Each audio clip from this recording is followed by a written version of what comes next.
हम हर दिन जिस इंटरनेट का इस्तेमाल करते हैं वो पूरी तस्वीर का एक बहुत बहुत छोटा सा हिस्सा है। असलियत तो ये है कि डिजिटल दुनिया का एक बहुत बड़ा हिस्सा हमारी नज़रों से जानबूझकर छिपाया गया है। क्या हो अगर मैं कहूं कि इंटरनेट का 90% से ज्यादा हिस्सा सर्च इंजनों को दिखाई ही नहीं देता। ये कोई फिल्मी कहानी नहीं, बल्कि इंटरनेट के स्ट्रक्चर की हकीकत है। आज हम इसी अदृश्य इंटरनेट की परतों को एक एक करके समझेंगे। तो आज के इस सफर में हम सबसे पहले इंटरनेट की इन अदृश्य परतों की मैपिंग करेंगे।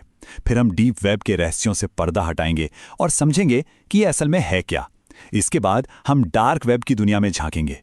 फिर देखेंगे कि ये सब आने वाले कल के साइबर खतरों से कैसे जुड़ा है। और आखिर में इस पूरी जानकारी को देखने का एक नया नजरिया अपनाएंगे। ठीक है, तो चलिए शुरू करते हैं। इंटरनेट के आर्किटेक्चर को समझने के लिए हमें ये सोचना बंद करना होगा कि ये कोई खुली सपाट जगह है। असल में ये एक बहुस्तरीय यानी कई लेयर्स वाली बनावट है। इसे समझने का सबसे अच्छा तरीका है एक आइसबर्ग के बारे में सोचना। देखिए, जैसे आइसबर्ग का सिर्फ एक छोटा सा हिस्सा पानी के ऊपर दिखाई देता है और उसका विशालकाय हिस्सा सतह के नीचे छिपा होता है, इंटरनेट भी बिल्कुल वैसा ही है। अब जरा इन परतों के साइज और एक्सेस में फर्क देखिए। सरफेस वेब यानी वो हिस्सा जिसे हम जानते हैं, कुल इंटरनेट का सिर्फ 5 से 10% है। वहीं डीप वेब लगभग 90% है और डार्क वेब वो तो 0.01% से भी कम है। और सबसे जरूरी बात, सर्च इंजन सिर्फ और सिर्फ सरफेस वेब को ही इंडेक्स करते हैं। तो चलिए अब बात करते हैं सबसे बड़ी और शायद सबसे ज्यादा गलत समझी जाने वाली परत की, डीप वेब। ये वो जगह है जहां इंटरनेट की ज्यादातर गतिविधियां होती हैं।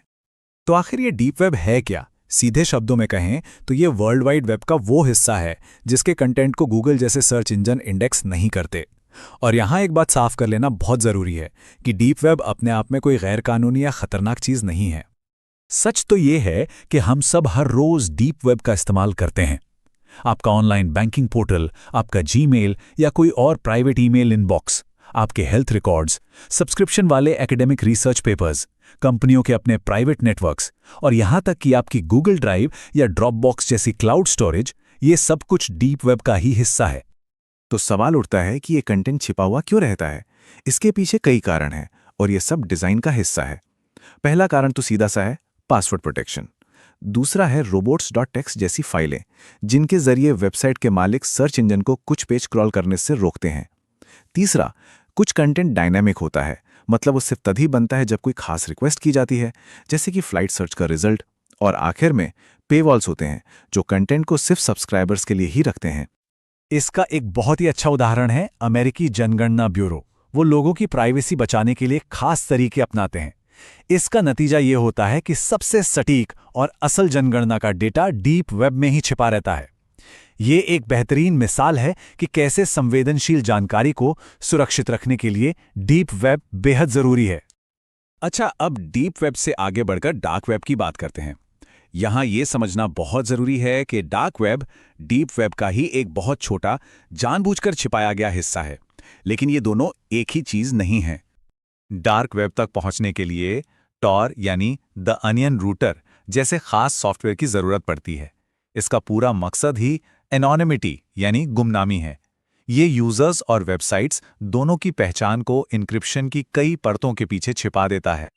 लेकिन गुमनामी एक दो-धारी तलवार है। एक तरफ ये पत्रकारों, विसल ब्लोअर्स और तानाशाही देशों में काम करने वाले एक्टिविस्ट्स को सुरक्षित तरीके से बात करने का मौका देती है। वहीं दूसरी तरफ यही गुमनामी इसे चोरी हुए डेटा के बाजारों, साइबर क्राइम की सर्विसेज, मैलवेयर और हैकिंग टूल्स की बिक्री और दूसरे गैर कानूनी कामों का अड्डा भी बना देती है। और यहीं पर डार्क वेब की दुनिया हमारी असल दुनिया के लिए एक बहुत बड़ा और असल खतरा बन जाती है। ये ग्लोबल साइबर क्राइम इकोनॉमी का इंजन है। डार्क वेब पर मौजूद मार्केटप्लेस आज के साइबर खतरों के सेंटर में हैं। ये वो प्लेटफॉर्म्स हैं जहां हैकिंग टूल्स, चोरी की गई लॉगिन डिटेल्स और यहां तक कि cyber crime as a service जैसी चीजें मिलती हैं, जहां कोई भी पैसे देकर साइबर हमला करवा सकता है। और इसका आर्थिक असर हमारी सोच से कहीं ज्यादा बड़ा है।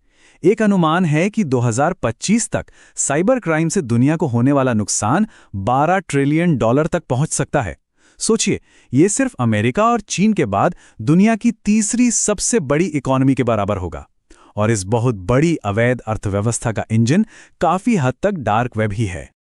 इसका सीधा सीधा असर देखिए। जिन कंपनियों के कर्मचारियों की लॉगिन डिटेल्स डार्क वेब पर बिकती हुई पाई जाती हैं, उन पर एक कामयाब साइबर अटैक होने का खतरा 2.5 गुना से भी ज्यादा बढ़ जाता है। ये सिर्फ एक थ्योरी नहीं है, ये असल खतरा है।